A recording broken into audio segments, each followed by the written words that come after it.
मुंबईसह MMR रिजनमधील रिक्त oxygen bed संख्या रुग्णसंख्येची आकडेवारी येत्या गुरुवारी बघितली जाईल। त्यानंतर लोकल सुरू करण्याबाबत राज्य सरकार निर्णय घेईल असं महानगरपालिकेचे अतिरिक्त आयुक्त सुरेश काकाणी यांनी स्पष्ट केलंय। परदेशात जाणारे विद्यार्थी खेळाडू यांच्यासाठी लसीचा दुसरा डोस कागदपत्र पाहून 28 दिवसांनंतर दिला जाईल असंही ते म्हणाले।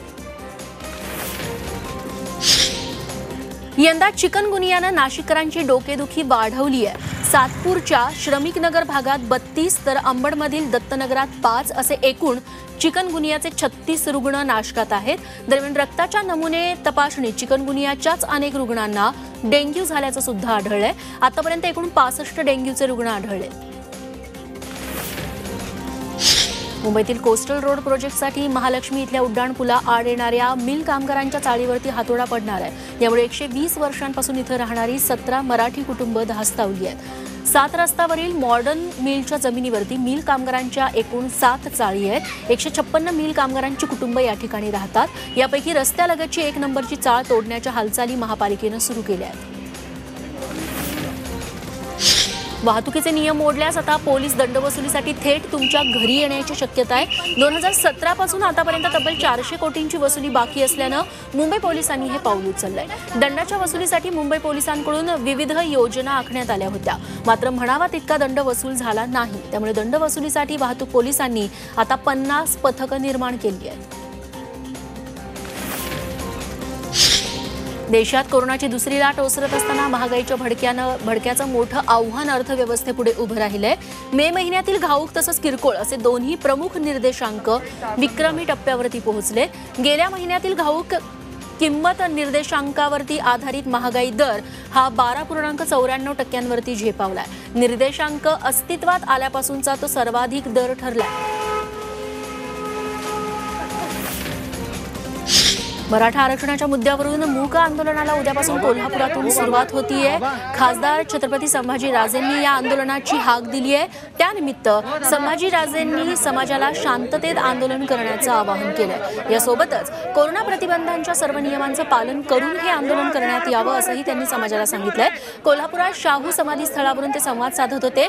यावेळी या समाधी स्थळ परिसरामध्ये कार्यकर्त्यांमध्ये काही काळ गोंधळाचं वातावरण बघायला मिळालं।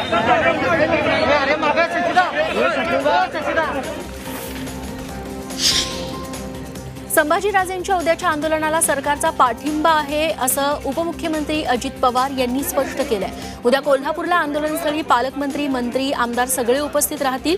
त्यांची भूमिका समजून घेणार आणि राज्य सरकारच्या अखत्यारीत आहे ते सगळं करणार अशी ग्वाही अजित पवारांनी दिली आहे।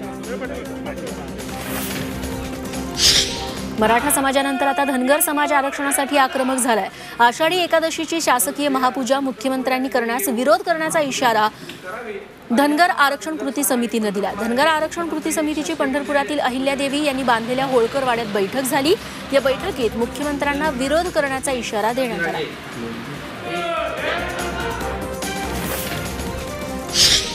राज्यपाल नियुक्त विधान परिषदेच्या सदस्यांच्या 12 सदस्यांच्या नावांची यादी राज्यपालांकडेच असल्याचं समोर आलंय। राजभवन सचिवालयात माहिती अधिकार कार्यकर्ते अनिल गलगली यांनी दिलेल्या आव्हान अपिलावरती झालेल्या सुनावणीत ही माहिती समोर आली आहे। 12 सदस्यांच्या नावांची यादी राज्यपालांनी स्वतःकडे ठेवली असल्याचं सांगण्यात आलंय। आता राज्यपालांनी निर्णय घेतल्यावरच या संदर्भात माहिती मिळणार आहे।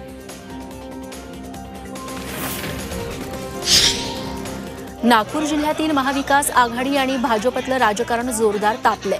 क्रीडा आणि पशुसंवर्धन मंत्री सुनील केदार मतदारसंघातल्या सरकारी बैठकांमध्ये बोलू देत नाहीत असा आरोप भाजपचे आमदार टेकचंद सावरकर यांनी केलाय। बोलण्याचा प्रयत्न केल्यास केदार अपमानास्पद वागणूक देतात असा सावरकरांचा आरोप आहे। यावरून काँग्रेस नेते सुरेश भोयर आणि सावरकरांमध्ये शाब्दिक चकमकही झाली आणि ही चकमक कॅमेऱ्यात कैद झाली आहे।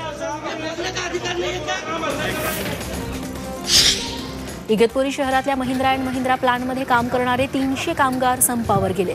या कंत्राटी कामगारांना गेल्या 8 वर्षांपासून फक्त 5,000 रुपये पगार मिळतोय। कंत्राटदार कामगारांच्या नावानं अधिक रोजगार घेतो आणि कामगारांची मात्र पिळवणूक करतो असा कामगारांचा आरोप आहे। गेल्या 12 दिवसांपासून हा संप सुरू आहे। याची दखल घेतली नाही तर तीव्र आंदोलनाचा इशारा कामगारांनी दिला। राज्यातील लसीकरणासाठी महत्त्वाची भूमिका बजावणाऱ्या आशा सेविका बेमुदत संपावरती आहे. दरम्यान आशा सेविकांशी चर्चा होऊन त्या संदर्भात योग्य निर्णय राज्य सरकार घेईल असं ठरलं होतं. ते कुठलंही आंदोलन करणार नाहीत असं ठरलं होतं. तरीही आंदोलन करणं चुकीचं असल्याचं आरोग्यमंत्री राजेश टोपे म्हणालेत. तर कोरोना काळात आशा सेविकांनी त्यांना संप करायला लागणं हे दुर्दैवी असल्याची प्रतिक्रिया देवेंद्र फडणवीस यांनी दिली आहे. पिंपरी चिंचवडमधील यशवंतराव चव्हाण स्मृती रुग्णालयातल्या नर्सेसनी आंदोलन केलं. भर पावसात उभं राहून हे आंदोलन करण्यात आलं. 10 ते 12 वर्षांपासून या नर्स कंत्राटी पद्धतीनं काम करतायत. मात्र अजूनही कायमस्वरूपी कामावरती ठेवायला पालिका कानाडोळा करतेय. त्यामुळे कायमस्वरूपी नोकरीत सामावून घ्यावं अशी मागणी या नर्सेसनी केली आहे.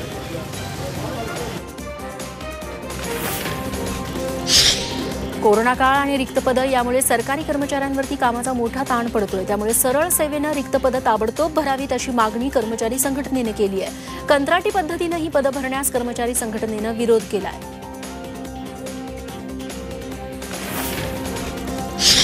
केंद्र सरकारप्रमाणे राज्य सरकारी कर्मचाऱ्यांचं निवृत्तीचं वय 60 करावं अशी मागणी होतीये. राजपत्रित अधिकारी महासंघाच्या वतीनं मुख्यमंत्री उपमुख्यमंत्र्यांकडे पत्राद्वारे ही मागणी करण्यात आली आहे. सध्या राज्य सरकारी कर्मचाऱ्यांच्या निवृत्तीचं वय 58 आहे.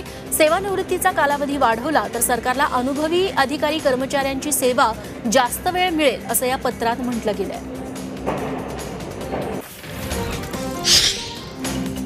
राज्यात पुढचा आठवडाभर पाऊस पडणार नाही असा अंदाज हवामान खात्यानं वर्तवलाय. कोकण वगळता मोसमी वारे सक्रिय असले तरी सहारा भागातून येणाऱ्या धुलीकणांमुळे सध्या ढगांच्या निर्मितीला पोषक स्थिती नसल्यानं हा परिणाम जाणवत असल्याचं मत हवामान शास्त्रज्ञांकडून व्यक्त केलं गेलंय.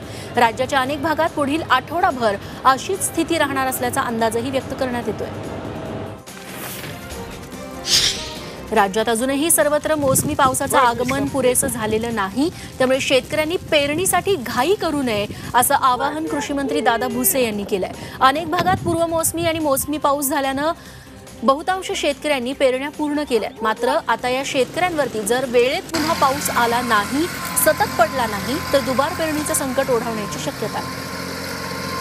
जोपर्यंत रेग्युलर मान्सूनचा पाऊस पडत नाही, 80 मिलीमीटर ते 100 मिलीमीटर पर्यंत पाऊस पडत नाही, तोपर्यंत शेतकरी बांधवांनी पेरणी करू नये अशी विनंती आणि आवाहन कृषी विभागाच्या वतीने करण्यात आलेलं आहे. एकदा रेग्युलर मान्सूनचं आपल्या सर्वदूर महाराष्ट्रव्यापी त्याचं आगमन झाल्याच्या नंतर कृषी विभागाच्या वतीने ते सूचित केलं जाईल. अर्थात शेतकऱ्यांना मार्गदर्शन केलं पाहिजे, इतका काही हा विषय नाही, परंतु आपण काळजी घेण्याची आवश्यकता आहे आणि दुबार पेरणीचं संकट होऊ नये यासाठी हे विनंती आणि आव्हान आहे. नांदेड जिल्ह्यातील सहस्त्रकुंड इथला पैनगंगा नदीवरचा धबधबा पहिल्याच पावसानं प्रवाहित झालाय. रात्री हदगाव, उमरखेड या तालुक्यात जोरदार पाऊस झाला. त्यामुळे पैनगंगा नदी दुथडी भरून वाहू लागली आहे. नदीचं पाणी थेट धबधब्याच्या ठिकाणी कोसळतंय. सहस्त्रकुंड इथं नदीचं पात्र 70 ते 80 फूट खोल आहे. त्यामुळे या ठिकाणी विशाल असा धबधबा आहे. यंदा पहिल्याच पावसानंतर हा धबधबा असा ओसंडून वाहतोय. दुसरीकडे रत्नागिरीत झालेल्या मुसळधार पावसामुळे राजपुरातील धूतपापेश्वर धबधबा देखील प्रवाहित झालाय. सध्या हा धबधबा ओसंडून वाहताना दिसतोय. या ठिकाणी दत्त आणि शंकराचं मंदिरही आहे. त्यामुळे भक्ती आणि निसर्ग सौंदर्याचा मिलाप आपल्याला एकत्र बघायला मिळतो. राजापूर तालुक्यातील काही प्रसिद्ध अशा ठिकाणांपैकी धूतपापेश्वर हा धबधबा आहे. कोरोनाची तिसरी लाट रोखण्यासाठी नियम कठोरपणे पाळावेच लागतील असं राज्याच्या कोविड टास्क फोर्सचे अध्यक्ष डॉक्टर संजय ओक म्हणाले. नियमांचं पालन, जलदगतीनं लसीकरण हेच यावरती रामबाण उपाय आहेत असं ते म्हणाले. लहान घरांमध्ये क्वारंटाईनला मर्यादा येतात. त्यामुळे वस्ती आणि गाव पातळीवरती सामूहिक क्वारंटाईनची व्यवस्था करून ठेवण्याचा सल्लाही त्यांनी दिला. देशात कोरोनाच्या तिसऱ्या लाटेचा धोका लक्षात घेत आयुष मंत्रालयानं लहान मुलांसाठी नव्या गाईडलाईन्स जारी केल्या आहेत. यात योग्य डॉक्टरांच्या सल्ल्यासह योगा करण्याचा सल्लाही देण्यात आलाय. तिसऱ्या लाटेत मुलांना सर्वाधिक धोका असला तरी पालकांनी न घाबरता मुलांची योग्य काळजी घ्यावी असं आवाहन करण्यात आलंय.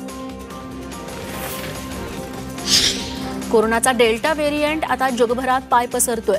कोरोना लसीचे 2ही डोस घेतल्यानंतरही डेल्टा व्हेरियंटची लागण होत असल्याचं दिल्लीच्या एम्स रुग्णालयाच्या अभ्यासात समोर आलंय. भारतात पहिल्यांदा सापडलेल्या डेल्टा व्हेरियंटवरती जागतिक आरोग्य संघटनेनं चिंता व्यक्त केली आहे. 6 देशात त्यामुळे पुन्हा लॉकडाऊन जाहीर करण्यात आलाय.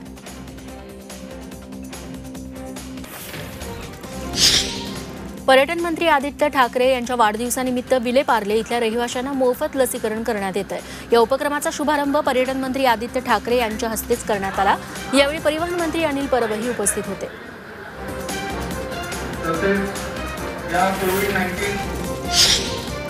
सुट्टीच्या दिवशी गर्दी करत त्र्यंबकेश्वर तालुक्यातील हरिहर गडावरती आलेल्या 50 जणांवरती पोलिसांनी गुन्हे नोंदवले। कोरोना साथ प्रतिबंधक कायद्याचं उल्लंघन केल्याचा गुन्हा दाखल करण्यात आलाय। अनलॉकिंगमध्ये पर्यटनावरती बंदी असतानाही पर्यटकांनी हरिहर गडासह त्र्यंबकेश्वर, पालखीत आणि परिसरातील धरणावरती गर्दी केली होती। गर्दीची बातमी झी24 तासनं समोर आणली होती, त्यानंतर ही कारवाई करण्यात आली आहे।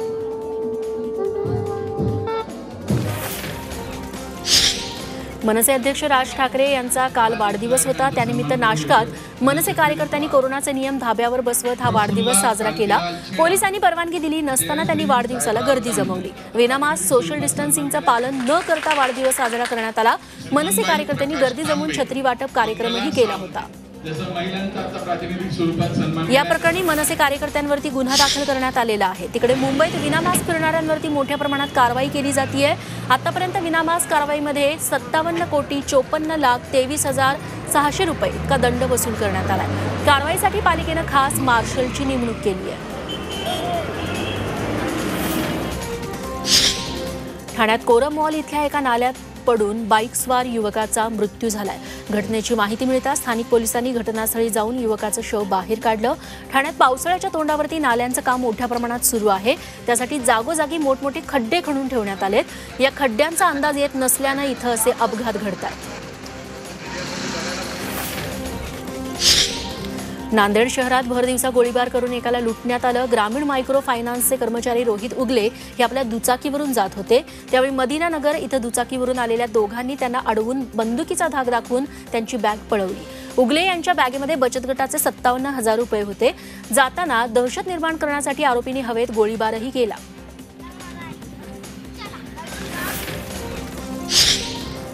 मुंबईतील कार स्फोटक प्रकरण आणि मनसुख हिरेन मृत्यू प्रकरणात दोघांना अटक करण्यात आली आहे। एनआयएनं 2 जणांना बेड्या ठोकल्या। दोघांना 21 जूनपर्यंत एनआयए कोठडी देण्यात आली आहे। संतोष शेलार आणि आनंद यादव अशी या दोघांची नावं आहेत। मोबाईलवर बोलणाऱ्या प्रवाशाच्या हातातून मोबाईल खेचून पळ काढणाऱ्या एका चोरट्याला प्रसंगावधान राखत कल्याण जीआरपीच्या 2 पोलिसांनी ट्रॅकवरच अटक केली। ही घटना विठ्ठलवाडी रेल्वे स्थानकावरती घडली आहे आणि हा सगळा प्रकार सीसीटीव्ही कॅमेऱ्यात चित्रित झाला। अरबाज खान असं या चोरट्याचं नाव आहे।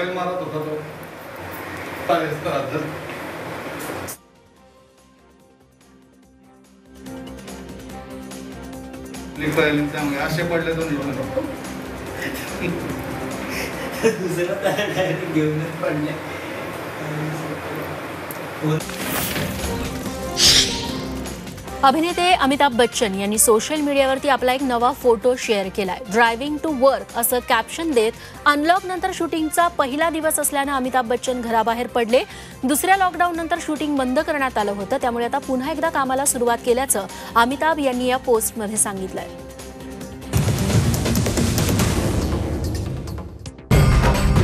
विठू माऊलीचा गजर म्हणजे